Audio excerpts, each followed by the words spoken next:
You're watching News Central now on News Central Television with me, Blessings Musugu. The top stories at this hour. Nigeria Air Force raises concerns over report on Zamfara accidental airstrike, says no credible evidence. Oyo State Government files murder charges against ex-Queen Naomi. ECOWAS condemns deadly attacks in Benin Republic, expresses solidarity. We've got the details in a moment.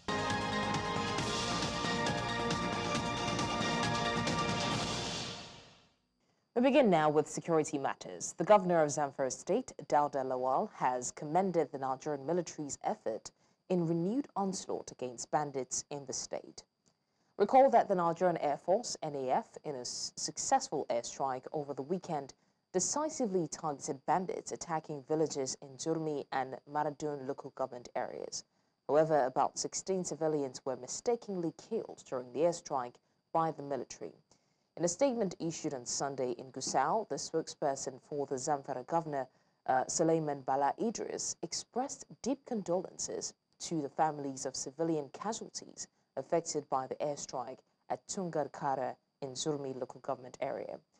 The statement clarified that the civilian casualties were members of the local vigilante who were mistakenly identified as the bandits fleeing from Gidan Makera in the Boko district of Zurmi local government area. Earlier on, we're joined by our correspondent, Emmanuel Bagudu, who now joins me live. 16 vigilantes receive a distress call from Tungar-Kara village. They are going to rescue this community from bandits. On their way, they were now shot by the Air Force jet. They were shot by the Air Force jet. It's not a case of, it's no longer the case of innocent citizens, or these are the case of patriotic Nigerians, patriotic vigilantes who are fully armed, going to the nearby community Tungar-Kara to rescue them from the hands of cattle rustlers and bandits. And unfortunately, they were killed on their way going to Tungar-Kara. Now, it's a very big error that the military community have to take responsibility of. And it's so unfortunate that they are not making any comment about it. And these are things that require urgent attention. Now, the most unfortunate thing is the fact that on their way, when these things were happening, immediately this Air Force, bombing was happening, the bandits were busy operating at Tungar-Kara and they successfully rustled cows.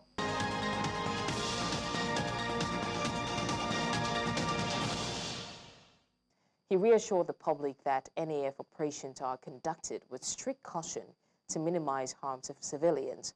And while an investigation is underway to confirm the details, Akimboyewa stressed that no credible evidence has been found to support claims of civilian casualties. Still on security matters, the Nigeria police has called on its officers and men to imbibe professionalism in the discharge of their duties. The Assistant Inspector General of Police, Zone 1 headquarters in Kano, Northwest Nigeria, made the call after decorating newly promoted officers of the zone. News Central's Emmanuel Bagudu reports. Very significant event at the Zone 1 headquarters of the Nigerian police in Kano. The event being witnessed by many, including friends, family, popular Islamic cleric and commander of the Kano Hisbah board, Aminu Daurawa. The AIG, after decorrecting the senior officers, tasked them to live up to expectations of the public, saying that the new ranks are not for formalities. The promotees should know that they have actually now more responsibilities. The office is embedded with more. You have to work hard. You have to actually show that, yes, you want that promotion. You have to actually work hard to prove that that promotion, you want it. Influential Islamic cleric and commander of the Kano Hisbah board expressed gratitude to the police, saying that the business community in Kano continues to rely on their expertise. Everyone is asleep with their families while you are awake on patrol, either with sticks or with guns. You are just interested in securing everyone. You want the public to sleep. You want the public to be happy. You want everyone to be comfortable. Those that want to pray will pray. Those that want to sleep will sleep. Those doing businesses will do their businesses. This type of work have great reward if one put his or her mind into it. Thanking the Almighty Allah for keeping us alive to witness this very special day in our lives, or in our career rather. And I want to equally express my gratitude to the Inspector General of Police who deemed it fit to promote us to the next rank, and to our amiable AIG and his management team. The police in Kano say they will introduce more innovation in the year 2025 to boost their fight against crime. In Kano, for News Central, I am Emmanuel Bagudu. Now, Governor Seyi Makinde has presented the staff of office to the new Alafi of Oyo, Abimbola Owade, marking the official commencement of his reign. The presentation took place on Monday at the governor's office in Ibadan, the Oyo State capital. Makinde had approved Owade's appointment in a statement released last Friday by the Commissioner for Information and Orientation, Dotun Oyelade. A top government official confirmed that Owade had arrived in town ahead of the presentation and was scheduled to receive his appointment letter from the state government. The new Alafi's installation follows his selection to fill the traditional stool, heralding a new chapter for the historic Oyo Kingdom. Meanwhile, the Oyo State Government has filed an 8-count charge against Naomi Silekunola, the ex-queen of the Ooni of Ife, Oriyomi Hamzat, a radio station proprietor, and Abdulahi Fasasi, the principal of Islamic High School, over the December 18, 2024 Funfair Stampede that killed 35 children. The government accused the defendants of conspiracy to commit murder, manslaughter, and criminal negligence. They allegedly failed to provide adequate security, crowd control, and medical facilities, resulting in the deaths. The charge sheet listed the names and details of 14 out of the 35 children who died in the incident. Now, Fasasi faces a 4-count charge, including conspiracy and negligent acts causing harm. The defendants have been in prison custody now since the 24th of December, following their arrest by the police. Oyo State Governor Seyi Makinde had vowed that the state would prosecute those responsible. And let's also tell you that a teacher of Christ Milters International School in Ikorodu, Lagos, Stella Nwadigbo, has been arraigned for assaulting a 3-year-old pupil, Abayomi Michael. And this incident, captured in a viral video, showed Nwadigbo slapping the child repeatedly for failing to write the number 6 correctly. A medical report confirmed the assault caused severe ear damage with a risk of permanent hearing loss. The child's mother, Adinike Okunlaya, a widow and fellow teacher, filed a police complaint after discovering the video. The Lagos State Domestic and Sexual Violence Agency has launched an investigation condemning the attack and pledging to uphold child safety in schools. Nwadigbo, arrested on January 9th, pleaded not guilty at Ogba Magistrate Court and has been remanded until her next hearing on the 18th of February. Now, members of the Radio, Television, Theatre and Artworks Union of Nigeria, Lagos State Council, held a peaceful protest at the LTV complex in Lagos. This union is demanding the implementation of the new minimum wage and migration to the Oracle platform for seamless salary payment. The protesters carried placards and banners expressing their frustration with the authorities' refusal to address their concerns. RATTAWU is seeking improved working conditions and fair compensation for its members. The union's demands have been ongoing, and the peaceful protest aims to bring attention to their plight. Earlier on, our correspondent Bernard Akede joins us live from the scene.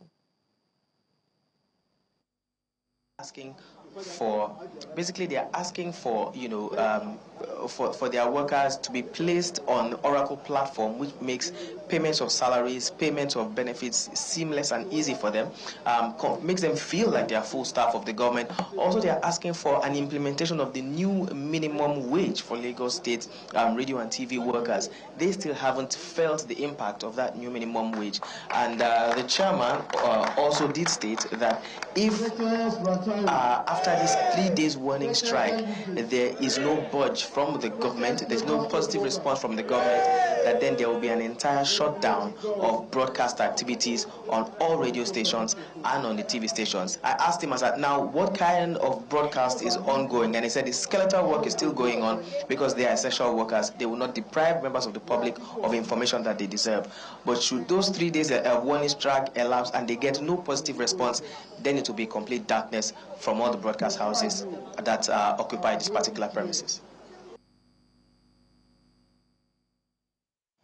In a related development, Abia State Governor Alex Otti has stated that the state government is not owing judiciary workers, despite an ongoing strike by the Judiciary Staff Union of Nigeria. Speaking during an interdenominational Thanksgiving service in Umuahia for Armed Forces Remembrance Day, Otti confirmed that 30 million naira had been paid to the union. He accused judiciary staff leaders of refusing to engage with the government to review the new minimum wage. Now, Otti revealed that on December 24, 2024, 283 million naira was transferred for judiciary salaries alongside an additional 27 million naira for a 13th month bonus. He criticized judiciary leaders for not disbursing the funds. Otti also commended the Nigerian Armed Forces for their sacrifices and pledged further support for the Nigerian Legion. Let's move away from that now. Former President Olusegun Obasanjo has recalled how former President of the United States of America, late Jimmy Carter, stuck out his neck to save his life by seeking his release from prison under the late head of state, General Sani Abacha. Now, Obasanjo revealed this on Sunday at a memorial service held in honor of his late friend Carter, paying glowing tribute to the American leader whom he described as a titan and man of peace. The former Nigerian president also said Carter paid a visit to Abacha solely to pledge his release. I became a victim of a militaristic man, Sani Abacha, who wanted to rule Nigeria perpetually till the end of his life. President Carter was one of my foreign friends who stuck their necks out to save my life and to seek my release from prison. On President Carter's visit to Nigeria, he got Abacha to agree to take me from detention to house arrest on my farm, but that did not last for too long. Many other friends and leaders intervened, but President Carter was the only non-African leader, according to my information, that paid a visit to Abacha solely to plead for my relief. I will remain ever grateful to all who work for my relief. I will remain ever grateful to all who work for my relief from Abacha's gulag. And now we go on a short break, and when we come back, in commemoration of Armed Forces Day, Rivers Governor Fubara heaps praises on Nigerian soldiers. We'll bring you the details of this story and more after the break. Join us again. Now, to more stories. Lagos State Governor Babajide Sanwo-Olu late last year gave orders to residents of the Makoko community to move 100 to 120 meters away from the power line. This order issued is said to be about building control in all its ramifications and not about construction and demolition alone, but the welfare of the average resident. In this vein, a realtor, Femi Rogers, has urged prospective landowners to understand the intricacies of property ownership before going into development of acquired property. News Central's Bettina Nweli had recently paid a visit to the Makoko site and reported that sand filling was currently ongoing while families who live in the area battle for survival. The government should focus on regulating the laws that are already enacted. They have laws, they have zoning laws for every piece of land in Lagos. But what happens is that they allow people to build community. You know, it takes a long time for you to build a community, to build 200, 300 homes that they are about to demolish. What was the government looking at when these homes are being built?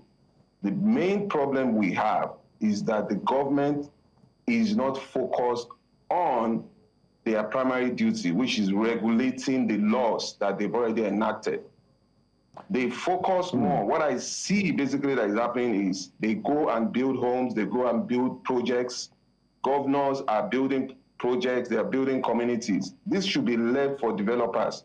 What they should do is provide enabling society, enabling environments, funding for developers and property managers to do all these projects while they sit back and regulate. The governor of Delta State, Sheriff Oborevwori, is calling on Nigerians to promote dialogue and desist from making inflammatory or divisive statements that could impede the country's national growth and development. Governor Oborevwori revealed this at a special Thanksgiving Mass to mark the 2025 Armed Forces Remembrance Day held at Emmanuel, the Savior Catholic Church, Asaba, Delta State capital. News Central correspondent Austin Azu reports that the Thanksgiving Mass was attended by serving and retired officers of the Nigerian Army, top government functionaries, and other state dignitaries. I would like to use the opportunity to appeal to all Nigerians to embrace dialogue and abstain from inflammatory rhetorics and divisive tendency in honor of our fallen heroes and legionnaires. We owe it as a duty to them and to our nation to emulate their examples of sacrifices and commitment and the pursuit of paths of peace, unity, and justice. Let us also not forget to pray for global peace at this time, especially for the peaceful resolution of the Israeli-Palestinian war and the Russia-Ukrainian war. In a related development, River State Governor Abdulahi Fasasi has said that it is more rewarding to celebrate the military and members of the security agencies for their contributions and sacrifices while they are alive and not just when they're dead. Governor Fasasi spoke at the interdenominational Thanksgiving service held in commemoration of the 2025 Armed Forces Remembrance Day celebration at Our Lady of the Holy Rosary Chaplaincy Catholic Institute of West Africa, CIWA, Rumwe-Bekwe in Obio Akpo local government area on Sunday. But I want to say that our government will not be a government that will put its energy only remembering the late legionnaires, those who have died in the cause of defending the cause of this country, and their widows, but to also support strongly those people that they have left behind, so that the remembering after this time will not be for those who died, who lost their life, but even those who lived will be remembered because of what the government and the good people of River State did for them. So I want to change the narrative a bit. Let it not just be for those widows, those who have accorded casualties of the survival of Nigeria. Then let it also be people will be remembered that government took the right decision for them, and they grew, developed to be something great in our country. The Federal Fire Service, FFS, has reported a property loss of approximately 67.1 billion naira due to fire outbreaks in 2024. Speaking at a press conference at the FFS headquarters in Abuja, the service's Controller General Abdulganiyu Jaji revealed that at least 100 people lost their lives in fire-related incidents during the same period. Despite this, Jaji emphasized that the service successfully prevented property damage worth 1.94 trillion naira last year. He warned that fire outbreaks could increase during the Harmattan season when humidity levels are low, and urged operators of fuel stations, petrol tankers, gas refilling stations, gas cylinder users and the general public to adhere strictly to safety protocols. Ajaji assured that the FFS would continue to enhance its operations through strategic planning, improved efficiency, and proactive measures in the coming year. Now, General Hydrocarbons Limited, GHL, has refuted claims that it owes First Bank Nigeria $225.8 million following reports of a court freezing the company's account. In a statement signed by the organization's Director of Strategy and Operations, Abdulmuiz Bello, GHL clarified that the debt relates to a loan agreement signed in 2021, where First Bank agreed to fund GHL's oil exploration project in exchange for a share of profits. GHL stated that the loan is still within its moratorium period and is due only after commercial oil production. The company also accused First Bank of failing to meet its funding commitments, causing delays and losses in the project. GHL has sought legal action, obtaining a court order to prevent the bank from taking further action until arbitration is resolved. Let's go now to Abia State, where apparently in an effort to convert waste to wealth and adequately manage refuse, Abia State Government says it is making plans to introduce sorting of waste by homes, companies, corporate establishments, schools, and markets. Special Assistant to Governor Alex Otti on Climate Change and Sustainability, Edith Aja, says this method is being considered because of what the government plans to achieve with it. News Central's Chinwe Ugele has more. In 2008, the Abia State Government entered into a tripartite agreement with the Federal Ministry of Environment and Phoenix Company for waste collection and management in Abia State. The aim then was to recycle waste and convert them into brand new items, but this initiative died almost as soon as it was signed. It's been 19 years since that contract failed, but Abia State Government is making plans to turn waste into raw materials now. We have to recycle the waste and also have to keep the state clean. Yeah, so if those things are separated, it will make for easy recycling of the waste. The Special Assistant to Governor Alex Otti on Climate Change and Sustainability, Edith Aja, says by the end of 2025, the state would have developed something tangible from waste. We have a waste intervention coming for 2025, and part of what we promised the partners that we would do is to design such segregation strategies for waste direct from source from household. She says this will be made easier with the sorting of waste generated in homes, business areas, schools, corporate offices, and hospitals. If we are able to segregate from source, we hope that we'll set up recycling centers across the state. And then one of the things we're planning to do in 2025, we're planning to put up a waste to wealth program where people can manufacture something from waste. So we promised our partners that we will develop a waste truck from the waste we generate in Abia. Some of the residents wonder how it will be possible to get people sort their wastes. That would have been the best, but our people, they cannot do it. Some homes can do it, but others cannot. Others are even so busy to eat. So they cannot do, but that would have been the best. Yet, to others, it is achievable. With proper orientation, they can, through radio advertisements and television advertisements, they can do that. There's nothing that cannot be learned. That's what I believe. In October of 2024, Abia State was set to be generating a total of 236,703 tons of waste monthly, with Umuahia accounting for 70 truckloads of domestic and commercial waste, while Aba contributes a staggering 200 truckloads daily. In Umuahia for News Central, I am Chinwe Ugele.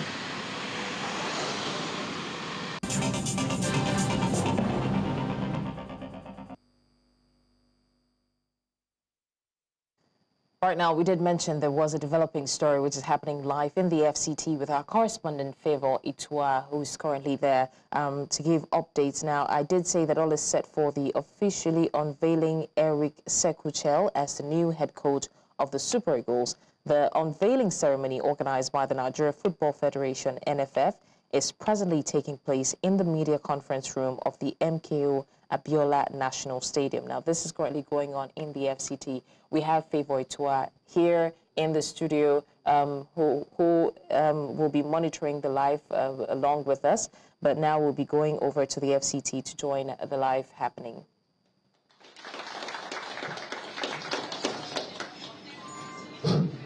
Mr. President, please let's put our hands together again for the NFF President. Eric is here to work. Let us rally around and give him the support, and wish the NFF President is sure that Eric will achieve something when he's Super Eagles. It is what we are all praying for.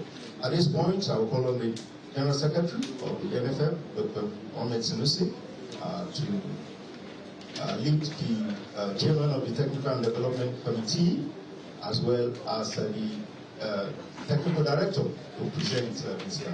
Eric to the NFF President and the Chairman of the National Sports Commission. Hello, sir. The Technical Director, please stand up. The Chairman Technical, please come here. Just like the President said, the emergence of Coach Eric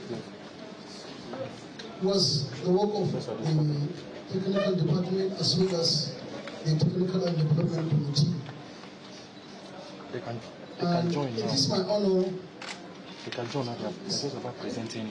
They're not presenting, they can join. To give the Chairman, Technical and Development Committee the microphone to present the coach to the Chairman of the National Sports Commission, the NFF President, SNA to the President, and of course, members of the media.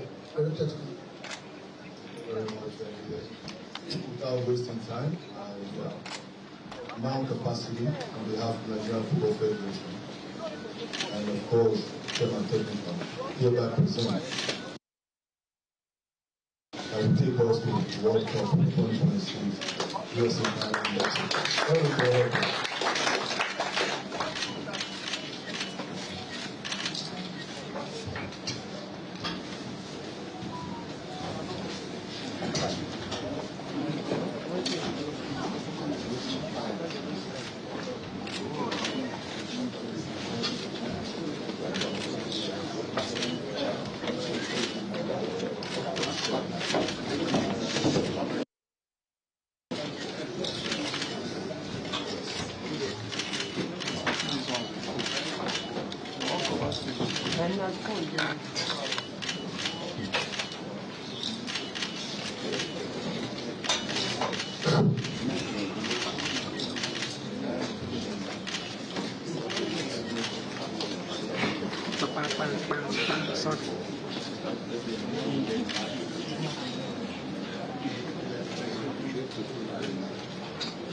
Thank you very much.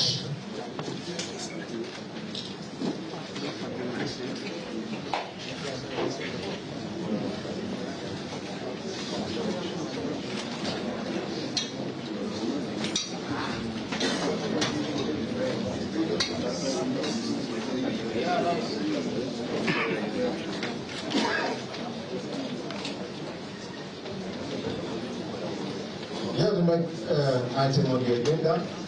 Signing of the contracts between Mr. Eric Shekochere and the Nigeria Football Federation. Just as we do that, I will let you know it's Eric Shekochere, 1-5 caps for the Eagles of Mali. He played for Valencia, Lens, East, Matic, and Cabaniote in the French league, and also coached FC Matic, as well as blood and MC Oral, MC Oral, related to a match before coming. What you just saw is the ongoing unveiling by NFF of Eric Shell as Super Eagles coach. We have Favour Itua in the studio who will be running analysis on the current happening. It's still going on. Favour, it's over to you. Yeah, very fantastic one, of course, for Nigerian football. Eric Shell being unveiled as the new coach of the Super Eagles of Nigeria. Before now, he used to be Augustine Egwavoin, who, of course, stood in as the interim coach while Nigeria qualified to the 2025 Africa Cup of Nations. But this time around, the NFF decided to name a substantive coach, and that's, of course, what is happening. And don't forget also, Eric Shell would also be naming his crew, his backroom staff. Is expected to come with a goalkeeper trainer, a match analyst, as also he will tinker the squad for the FIFA 2026 World Cup qualifiers. But the first job for Eric Shell is the Championship of African Nations, CHAN, which begins in February. So Eric Shell would be the coach of the home-based Eagles while they go on to play the tournament in Uganda, Kenya, and Tanzania. Also, it was the duo of Daniel Ogumodede of Remo Stars, Fidelis Ilechukwu of Enugu Rangers that qualified Nigeria for the tournament. But Eric Shell is bringing his expertise, wealth of experience, having coached Mali before now, took them to the quarterfinals of the African Cup of Nations. That was early, January, February, of course, last year. That's in 2024. Since then, he went on to coach MC Oran in Algeria, and then he decided to, come coach the Super Eagles of Nigeria. He's also had stints with lower division club sides in France. He once played for Mali at the early stages of his career. So these are some of his profile when you look at what he has done so far, and this will be his second national team job in his career. How exactly has the sports community received this news? What's the reaction? Yeah, it's been mixed reactions from fans, sport lovers in Nigeria. Majority have have expressed disappointment at the appointment of Eric Shell. Many have said about the experience of the coach, having just had one country to coach. That's of course Mali before now. Others also feel that you need to give opportunities to coaches to be able to prove their mettle. I mean, he took Mali to the quarterfinals of the Nations Cup, and we've seen coaches come in as a young coach and they do exploits. Why many have said we should be going for the very best if we want to have coaches coach one of the biggest teams in Africa, talking about the Super Eagles of Nigeria. But one would also say that Genotro came into Nigeria with little or no much of experience, aside some relatively lower teams in Africa, but he was able to get to a very good place for Nigeria. Joseph Peseiro took Nigeria to the finals of the African Cup of Nations. Who says that Eric Shell will not, even surpass that? But also, we also need to identify the fact that Nigeria, the last time we won the Nations Cup was in 2013 under the late Stephen Okechukwu Keshi, and Nigeria since then have been looking forward to winning it again. So we'll wait to see what he does. But of course, it's a new dawn for Nigerian Super Eagles. All right, thank you so much, Favour, for the analysis. Thank you very much. Blessings. Coming up on the news now, Storm Dikeledi leaves 3 dead in Madagascar, triggers floods in Mayotte. We have the details of this story and more after the break.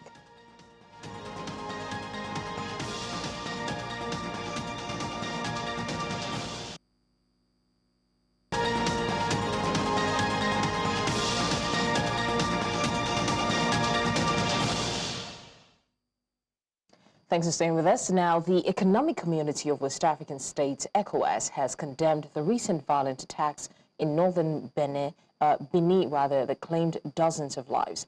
Now, the attacks occurred on Wednesday at the Point tribal area and were carried out by unidentified armed individuals. In a statement on Sunday, the ECOWAS Commission extended its condolences to the government, security forces and people of Benin, as well as the families of the soldiers who lost their lives in the line of duty. Now, ECOWAS wished for a speedy recovery, which was also conveyed to those injured in the incident. We turn now to South Africa, where distressing news of a video has resurfaced that captures a harrowing reality faced by miners trapped in the Stilfontein mine. This footage, reportedly recorded by miners who have been confined underground, reveals the tragic aftermath of starvation among their colleagues. The images are both heartbreaking and alarming, underscoring the dire circumstances these are enduring since being trapped for months now. This disturbing revelation has ignited calls for accountability and reform within the mining sector. Human rights organizations, labor unions are now demanding immediate investigations and holding the government accountable. Now let's go to East Africa. In another sad development, tropical storm Dikeledi is barreling towards Mozambique, leaving a trail of destruction in its wake. After hitting Madagascar's northern tip as a cyclone on Saturday, the storm brought strong winds and torrential rains, resulting in at least 3 deaths. Dikeledi then passed by the French territory of Mayotte, triggering floods and prompting a red alert that remains in place. The storm's impact comes less than a month after Cyclone Chido devastated the region, killing at least 39 people in Mayotte and over 120 in Mozambique. Dikeledi is expected to intensify over the Mozambique Channel, potentially becoming an intense or very intense tropical cyclone. C'est pas qu'impressionné, on est traumatisé. Avec tout ce qu'il y avait ici, là, on est traumatisé déjà avec Chido, là, et puis ça, là, on a plus de mots. Hein. Là, je vais dormir chez ma soeur, je ne dors même pas chez moi ce soir, je vais dormir chez ma soeur. Parce qu'en plus, ils disent qu'il y aura encore de la mer qui va monter, qui va remonter dans le village, donc je ne vais pas prendre le risque de dormir chez moi. Kennedy, contrairement à Chido, ce que dit Kennedy, c'est plus de pluie. Très peu de vent, il y a quelques rafales donc, qui passent, effectivement, mais contrairement à Chido, c'est plus d'averses que du vent. On se trouvait donc sous l'eau, quoi. On avait déjà encore de l'eau jusqu'aux genoux, pour certains, selon donc, la tête des personnes. Moi, pour ma part, oui, j'avais donc de l'eau jusqu'aux genoux. Still to come, Ukrainian President Volodymyr Zelensky offers to exchange captured North Korean soldiers for Ukrainian prisoners of war. Stay with us.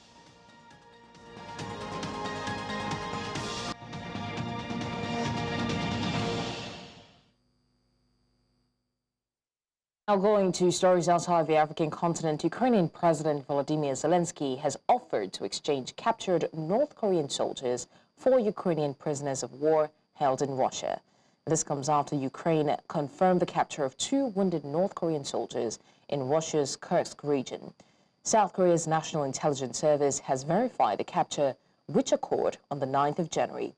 Zelensky stated that Ukraine is willing to hand over the soldiers if North Korea can facilitate an exchange for Ukrainian warriors held captive in Russia. He also noted that more North Korean soldiers will likely be captured. For those who don't want to return, Zelensky offered alternative options, including spreading the truth about the war in Korea.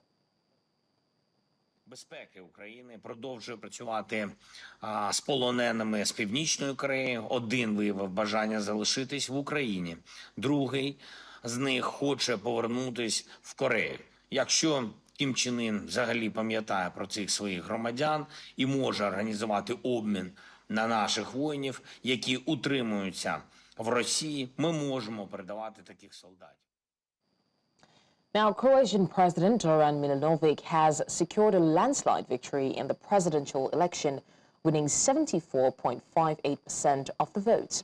His opponent, Dragan Primorac, garnered 25.42% of the vote. Milanovic, backed by the Social Democratic Party, considered his victory a recognition of his work over the past 5 years. Now, in his remarks, Milanovic expressed gratitude to Croatian citizens, interpreting his victory as a trust vote in his leadership.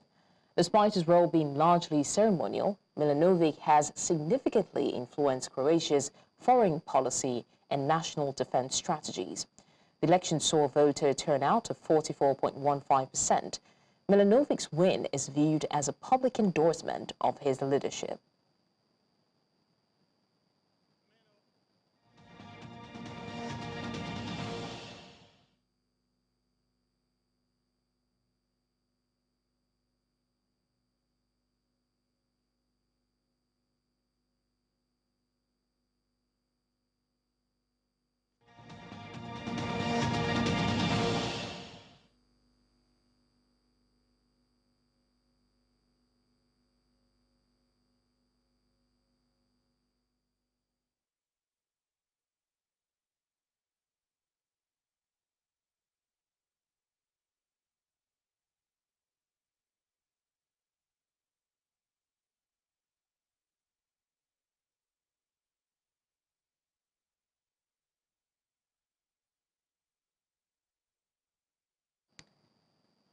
Let's talk business now. Industry experts have highlighted the urgent need for Nigeria to transition from exporting raw agro-commodities like cocoa, cashew nuts and sesame seeds to processed products.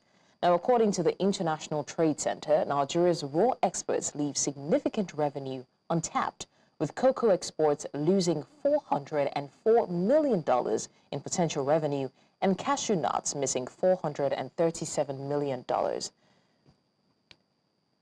Now, an agro-economic exchange expert noted that processed cashew kernels are far more profitable than raw nuts, while Associate Professor Onikwojo Onuche stressed that value addition enhances economic growth, revenue, and job creation. Now, experts advocate for policies to support processing facilities and drive value addition in the agro sector.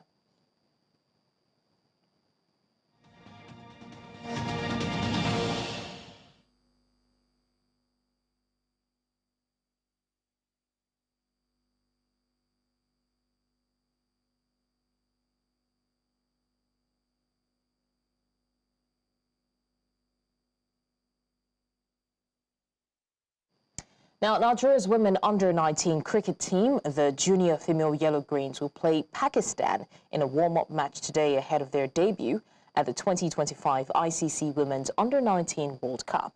The game is scheduled for 3:30 p.m. local time at the YSD UKM Cricket Oval in Bangui, Malaysia. Now, as the only African qualifier, Nigeria earned their spot after defeating top teams like Zimbabwe and Uganda in the African qualifying series. Captain Lucky Petty leads the 26th-ranked Nigerian team against Pakistan, ranked 8th in the T20 log. Nigeria, grouped with Samoa, New Zealand and South Africa, begins their campaign on the 18th of January. Now, Cricket Federation President Uyi Akpata hailed the achievement as a national milestone. The Women's Under-19 World Cup will mark Nigeria's second appearance at any Cricket World Cup, 6 years after the men's under-19 team also qualified for the 2019 edition in South Africa. Well, that's all on the news at this hour, but before we go, let's take another look at some of our major stories. Now, we did tell you Nigeria Air Force raises concerns over reports on Zamfara accidental airstrike, says no credible evidence. Oyo State Government files murder charges against ex-Queen Naomi. And finally, we told you that ECOWAS has condemned deadly attacks in Benin Republic, expresses solidarity. You can watch News Central live on DSTV, channel 422, StarTimes, channel 274, Avo TV, and YouTube. Many thanks for watching. I'm Blessings Osugu.